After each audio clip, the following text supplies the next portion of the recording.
quand on refuse, on dit non. Je veux que ce soit un clip qui parle aux gens, qui interpelle les gens, qui fasse réfléchir, qui fasse parler, et qui fasse communiquer, et qui fasse, voilà, qu'il y ait un vrai dialogue entre les peuples.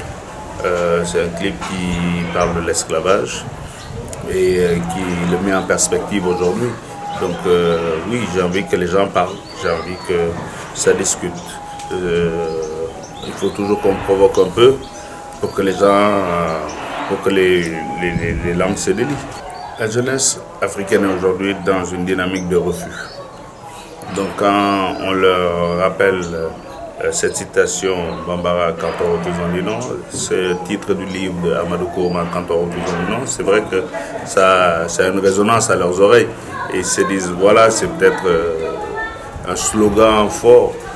Oui, moi j'ai trouvé que le slogan d'Amadou Kourouma était tellement fort, c'est pour ça que j'ai décidé d'en faire le titre de l'album. C'est vraiment, pour moi, le reflet d'une époque, quoi, tu vois. Quand tu entends ce qui se passe au Mali, au Burkina, en Centrafrique et dans beaucoup de pays africains, les mouvements de la société civile, des activistes, tu te rends bien compte qu'on est dans l'ère du refus. Le refus de la dépendance, un besoin d'indépendance, un besoin de souveraineté.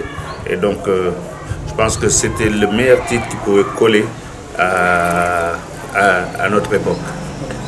L'indépendance, il y a des sacrifices à assumer quand tu es responsable. Comme tu dis, dans les années 90, le vent de la démocratie, soi-disant, oui, c'est vrai que c'était là, c'est vrai que c'était très bien. Mais la démocratie, c'est pas un long fleuve tranquille, c'est toujours, il faut toujours la reconquérir, cette démocratie. Parce que, évidemment, comme l'homme, par essence, est égoïste, chacun pense que s'il a le pouvoir, c'est pour lui et pour sa famille, pour l'éternité.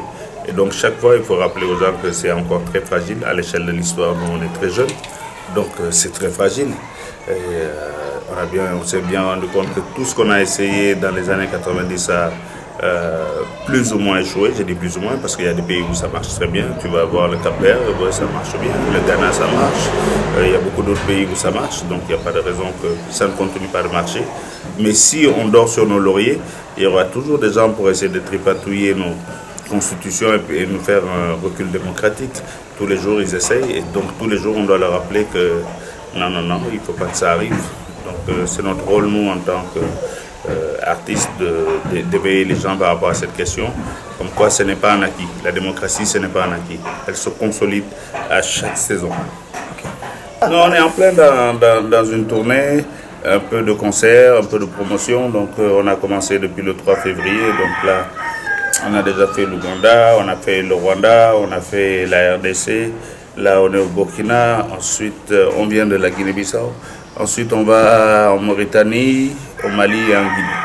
Donc, on continue et partout où on pourra présenter ce projet, on ira le présenter.